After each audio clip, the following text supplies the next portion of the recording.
జయశంకర్ భూపాలపల్లి జిల్లా పట్టణ కేంద్రంలో Telangana ASHA workers union CITU ASHA వర్కర్లకు జనవరి 2 నెలలు పెండింగ్ పారితోషికాలు వెంటనే చెల్లించాలి. ఆశా వర్కర్లకు గత ప్రభుత్వం ఇచ్చిన హామీలు అమలు చేయాలని కోరుతూ సిఐటియు జిల్లా ఉపాధ్యక్షులు బంధు సాయిలు, జిల్లా ప్రధాన జిల్లా అధ్యక్షురాలు విజయ మాట్లాడుతూ 2 నెలలు దాటిన నేటికి జీతాలు అకౌంట్లో పడలేదు. కుటుంబాల కోసం అప్పు చేసి బతకాల్సిన పరిస్థితి వచ్చిందన్నారు. ఈ కార్యక్రమంలో బృందం, ఆశా వర్కర్లు తదితరులు పాల్గొన్నారు. వర్కర్స్ యూనియన్ సిఐటిగా మేము మా ఆశా వర్కర్లు రాష్ట్ర వ్యాప్తంగా అన్ని జిల్లాలలో ఈరోజు ధర్నా కలెక్టర్ ఆఫీస్ ముందు ధర్నా చేసే ఉద్దేశం ఏంటంటే, మాకు రెండు నెలలు అయిపోయి ఇప్పుడు 10 రోజులైతే 3 నెలలు కావస్తుంది. ఈ 3 నెలల పొద్దు నుండి కూడా మాకు జీతం అనేది వేయట్లేదు. మరి మా ఖర్చులు, మా ఇంటి పరిస్థితులు, మాకు జీతం లేకుండా మేము ఎట్లా పని చేయాలని చెప్పి అడుగుతున్నాము.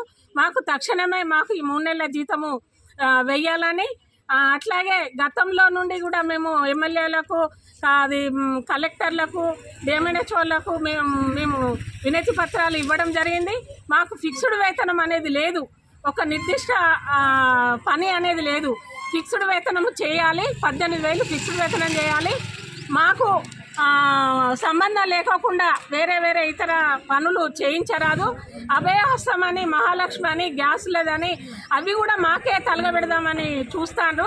అట్లాంటి పనులన్నీ మాతో చేయించరాదు. మాకున్నటువంటి పనులే ఎక్కువ ఉన్నాయి. ఏ రోజు ఎప్పుడు ఫోన్ వస్తుందో తెలియదు. ఏ రాత్రి పడితే ఆ రాత్రి మేము డెలివరీ కేసులు వెంబడి వెళ్ళడం జరుగుతుంది. మాకు ఒక జాబ్ చార్ట్ లేదు. ఈ పనులు ఇంతవరకు చేయాలనే నిర్దిష్టం లేదు. అలాగే మాకు కరోనా అలవెన్స్ కొన్ని 16 నెలల కరోనా రిస్క్ అలవెన్స్ ఇస్తామని చెప్పి అవి ఇవ్వలేదు. మేము కరోనా టైంలో మా ప్రాణాలకు తెగించి మేము పనులు చేయడం జరిగింది.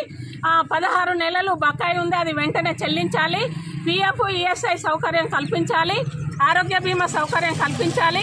మట్టి ఖర్చులు, చనిపోయినప్పుడు మట్టి ఖర్చులు 50,000 కల్పించాలి.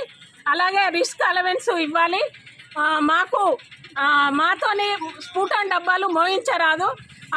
ఆ యొక్క స్ఫూటన్ డబ్బాలు తీసుకుపోవడం వల్ల మా ఒక ఆశా వర్కరు టీబీ సోకి ఆమె చనిపోవడం జరిగింది. మేము